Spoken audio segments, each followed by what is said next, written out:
Welcome to Sailing with the Jameses. I'm Kate, and this is Sam.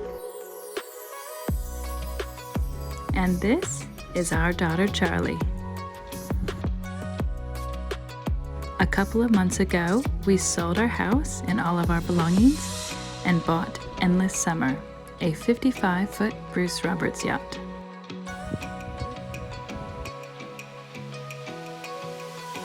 We are now living on board full-time while we sail around the world.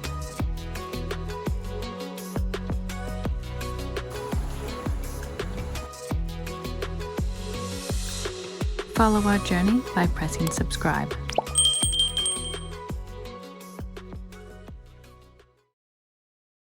Hi everyone, and welcome back to Sailing with the Jameses. Previously, we tried to buy a catamaran and it ended up falling through, and we pulled out during the survey. The gear's okay? Yeah, comes right off the scale. So now we are back on the search for a catamaran. So come and join us for this adventure as we look for our new home.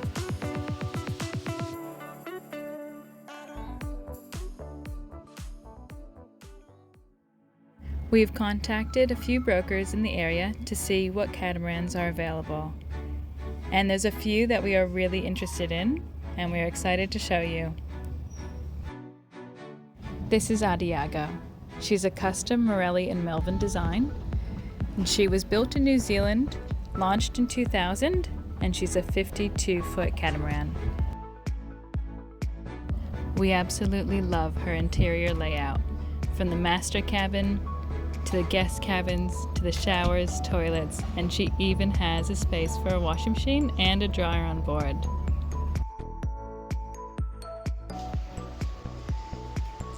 Indoor steering station.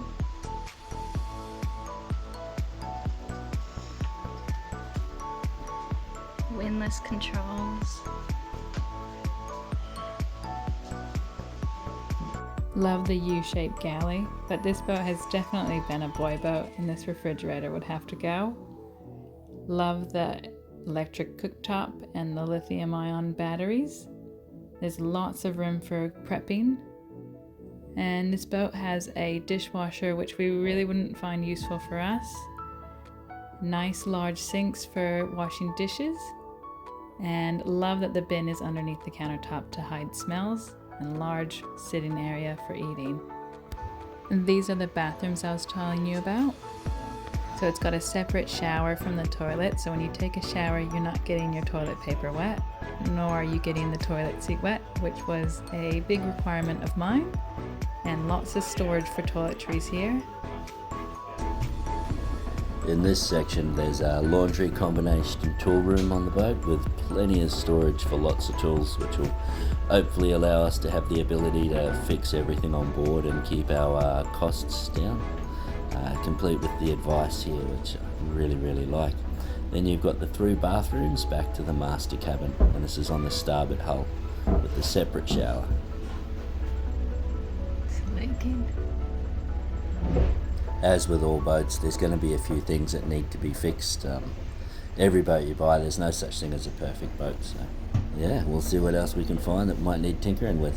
You see here there's a drawer and a few latches and a few just basic things that we'll need to titivate and do up. These patches here next to the mirror are an old redundant air conditioning system, so there's still a bit of ducting and stuff around the boat. We love that the saloon area is light and airy. However, a big concern to us is how much the windows slant, and we plan to spend a lot of the time in the tropics, so the radiating heat into the saloon area is a big concern to us. How high are the rails? Carbon fiber too, it looks. I'm always a bit afraid to try out people's trampolines because you never know. Back here behind the mast, you can see all the lines, the reefing lines going back. They run down and underneath the hull in a little protection case and back to the cockpit. So everything on this boat runs back to the cockpit. And these ones here go into holes that follow all the way down here to avoid UV damage. They come out here, go around, and everything on this boat runs back to the cockpit. And these are the lines from the mast are coming up from down below, and they run there. While we were there, Adiago was being lifted out of the water to be put on the hard stand. So we got to ride on her to the lift, see her get lifted out of the water by the sea lift, and watch her get put onto the hard stand. Which also means that we got to see her underwater profile. At 1.4 metres in draft, she was a little bit deeper than we hoped, and we were hoping for dagger boards for upwind performance, but we absolutely loved the large rudders on Adiago. Even though she's got a fairly large underwater volume, you can see here that she's got beautiful fine entry points, which we absolutely loved. And you can see the lines here running through the deck that Kate was pointing out earlier. They're encapsulated underneath the boat to stop wear and tear with salt and hazards as well. And you can see back there the great bridge deck clearance, which was another thing that we loved to reduce donkey slaps. After looking at Adiago and absolutely loving her, we got a call from another agent to have a look at a boat we're very excited about. Meet Shining Light. She's a Crowther catamaran, 50 foot long, and made of aluminium. She also has great bridge deck clearance, which is one of our key criteria when looking at catamarans. And if you remember from our very first episode, we did fall in love with an aluminium Crowther. So we are very excited to have an inspection of this one. We love that the saloon area is light and airy, and it's a big bonus that this table drops down to make a large bed during passages. We love this galley up design with easy viewing so that you can make dinners while on watch. She has a really nice U-shaped galley with stainless steel bench tops, which would make cleanup after food prep really easy. She also has 3 very large sink areas for washing dishes and a nice large bench top for food prep. We love her large back deck area, which would make outdoor living really easy, which is what we want because we want to spend a lot of the time in the tropics.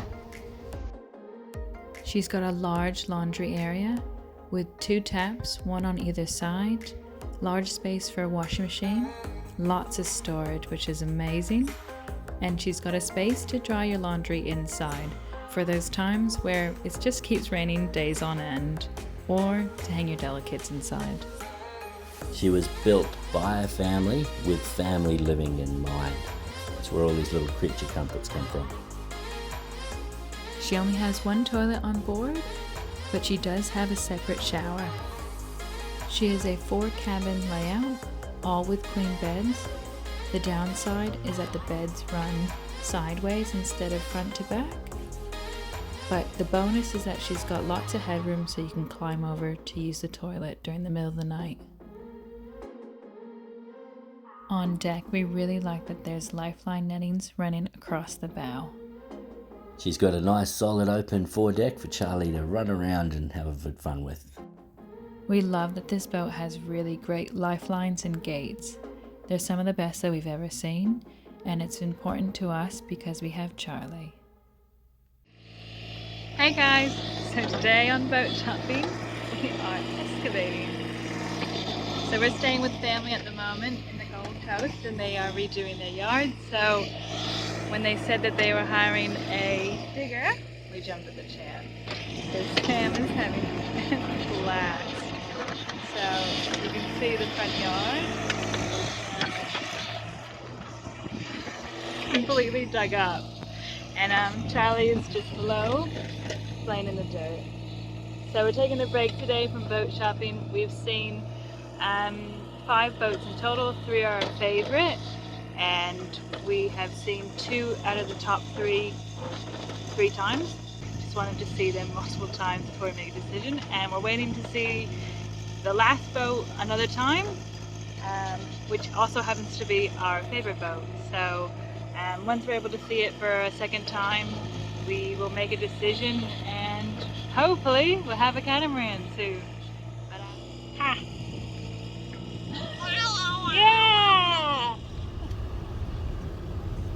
The last boat we are going to see is a bit of a drive away, so we are heading to the boatworks to carpool with the agent to head down to have the inspection. Moving to the agent's car. Is that yours? Yeah. The last boat we are going to see is an Outremer 55, or an Outremer 55. She's a 2001 and she's 55 foot in length. Again, this boat meets our requirements with fantastic bridge deck clearance and fine entry hulls. She's got an extremely large back deck, very large saloon and galley area. That bed will turn back into a table when we have it, and good prep area for the galley.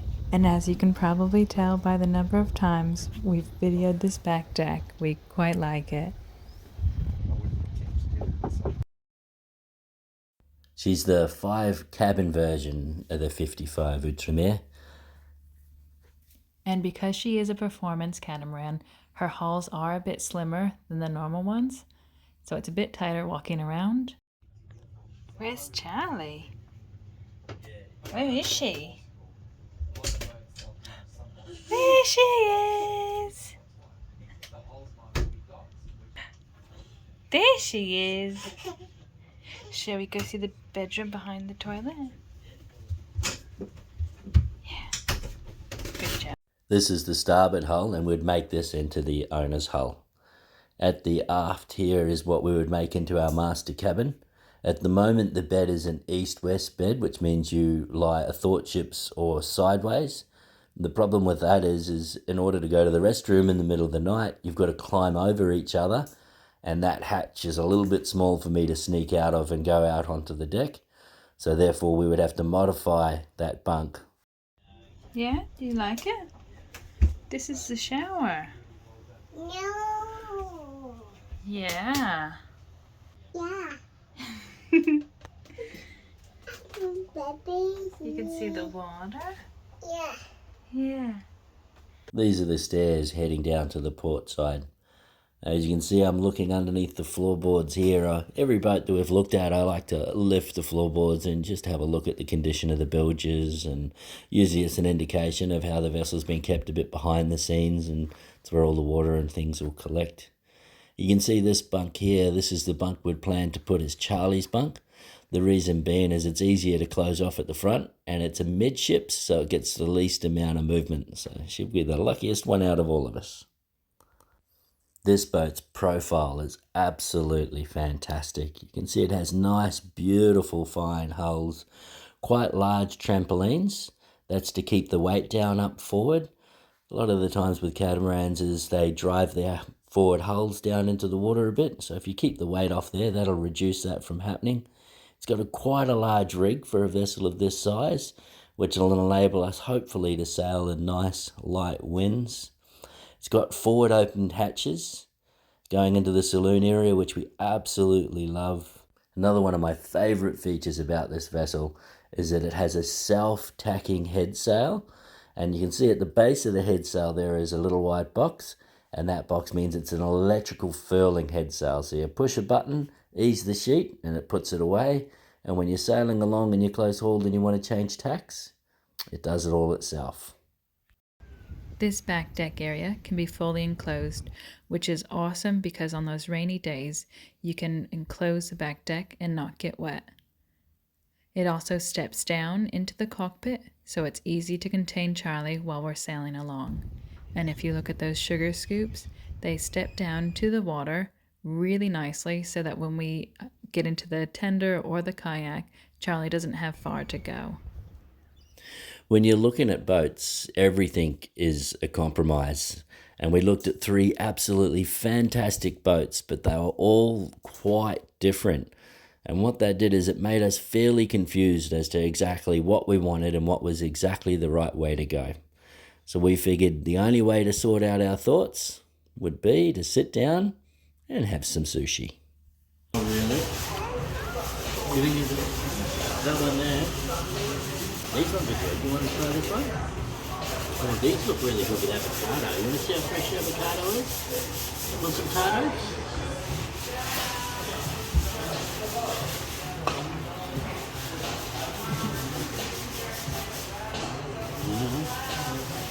You can eat it like this if you like.